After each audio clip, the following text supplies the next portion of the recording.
Comrades, కాలం అధికమైంది, మాట్లాడే భక్తులు చాలా ఉన్నారు.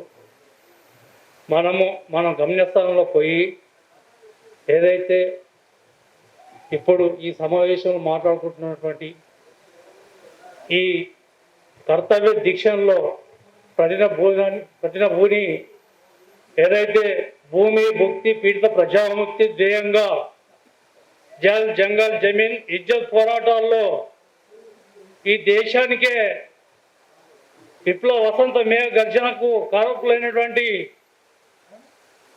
అమరులు, ఒక బడుగు బలహీన పేదల నవ సమాజ నిర్మాణం కోసం తమ అసలు సైతం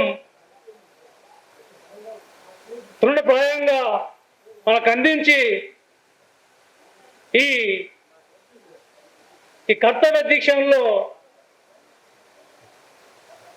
అమరులైనటువంటి వారికి ముందుగా సిపిఐఎంఎల్ చంద్రపుల్లారెడ్డి పార్టీ కేంద్ర కమిటీ తరఫు నుంచి వాళ్ళకి నివాళులు అర్పిస్తూ, అదేవిధంగా వాళ్ళు చూపినటువంటి విప్లవ మార్గంలో మేము విప్లవోద్యమంలో కానీ హక్కుల కార్యక్రమాల్లో కానీ వారి అడుగుజాడలో ముందుంటామని తెలియజేస్తూ, అదేవిధంగా తక్కువ మాట్లాడదలుచున్నాము, కొద్ది ఆరోగ్యం కూడా బాగాలేదు. కామ్రేడ్స్, ఇవాళ నిర్బంధం అనేది ఎక్కడనో లేదు, మన ఇంటి దగ్గరనే ఉంది. ఇటీవల కాలంలో ప్రాణ ప్రతిష్ఠ పేరు మీద ఇంటింటికి వాళ్ళు తలంబ్రాల పేరు మీద ఇంటింటికి వచ్చినారు. వాళ్ళు సర్వే పేరు మీద వచ్చినారు. వీడు ముందు ముస్లిమా, హిందువా, క్రిస్టియన్వా, ఏ ప్రాంతం ఏంది, ఒక సర్వే ప్రకారం వచ్చినారు.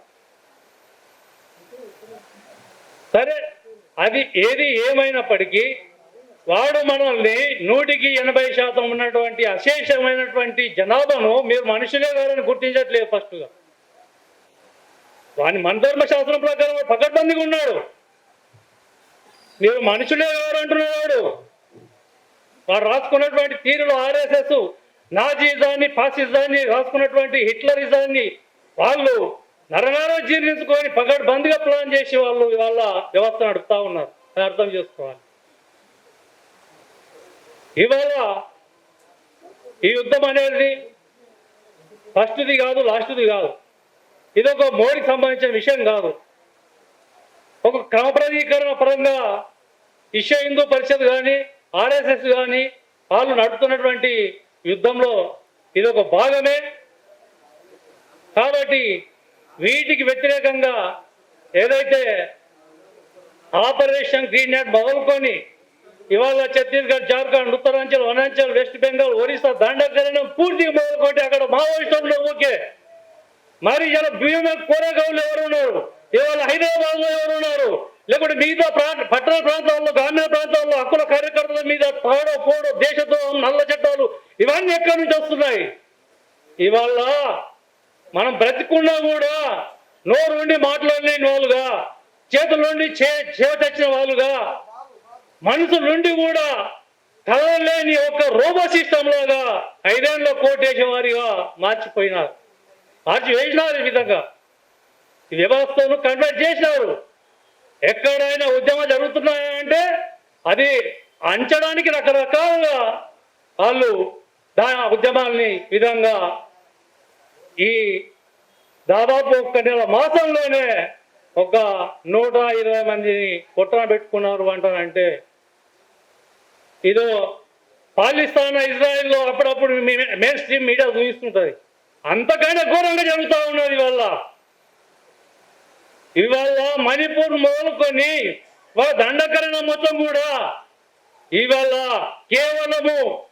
కేవలం పిడికడ మంది సౌభాగ్యులు, ఏదైతే Tata, Birla, Ambani, POSCO, Vedanta, Jindal, even multinational America corporate houses కంపెనీలు వాళ్ళ దారదత్వం ఇవాళ ప్రపంచంలో ఎక్కడ లేనటువంటి సహజ వనరులు ఒక భారతదేశం కలిగి ఉంది.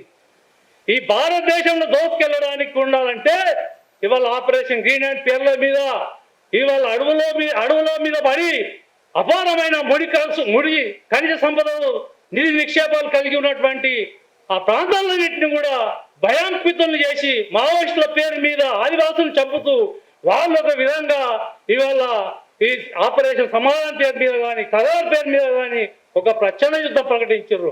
విషయం ఏంటంటే భారతదేశంలో మూల పురుషులు మేమే. నువ్వెవరా అసలు? నువ్వెక్కడి నుంచో పరాయి దేశం నుంచి వచ్చినాడు కదా. ఇవాళ నీ పెత్తనము అది ఎక్కడి నుంచి వచ్చింది? ఇవాళ ఆర్ఎస్ఎస్ భావజాలం ఎక్కడి నుంచి, మూలాలు ఎక్కడి నుంచి వచ్చినాయి? ఇవాళ దేశానికి ఇవాళ సర్వ సృష్టి సంపద ఎవరైనా అంటే ఇవాళ ఆదివాసులు, ఎస్సీ, ఎస్టీ, బీసీ మైనార్టీలు. ఇవాళ మైనార్టీల మీద హత్యలే, ఇవాళ క్రైస్తవుల మీద హత్యలే, ఇవాళ ప్రతి వర్గం మీద ఇవాళ మేము చెప్పినట్లు అణిగిమణిగి ఉండాలంటే ఈ దేశంలో 2వ శ్రేణి పౌరులుగా ఉండండి, కాంతిశీకులుగా ఉండండి, ఒక కాన్సన్ట్రేషన్ క్యాంపులుగా అందులో ఉండండి. ఆల్రెడీ ఇవాళ బస్తార్ నుంచి బిలాస్పూర్ వరకు కాన్సన్ట్రేషన్ క్యాంపులనే ఉంటున్నారు. ఇవాళ మన అందమైన అక్కడ ఒక బయటికి రానటువంటి నిజాలు ఇవాళ మాట్లాడుకోవాల్సిన అవసరం ఉంది. ఓకే, కాలానుగుణంగా నేను ఇంకా చాలా మంది మాట్లాడే వాళ్ళు ఉన్నారు. ఈ ఉద్యమంలో ఈ హక్కుల ప్రస్తావనలో మాత్రము సిపిఎంఎల్ పార్టీ చంద్ర పుల్లారెడ్డి ముందు అగ్రభావన ఉంటుందని తెలియజేస్తూ ఈ సమయం ఇచ్చిన అధ్యక్ష వర్గానికి విప్లవంగా తెలియజేస్తూ ప్రార్థన.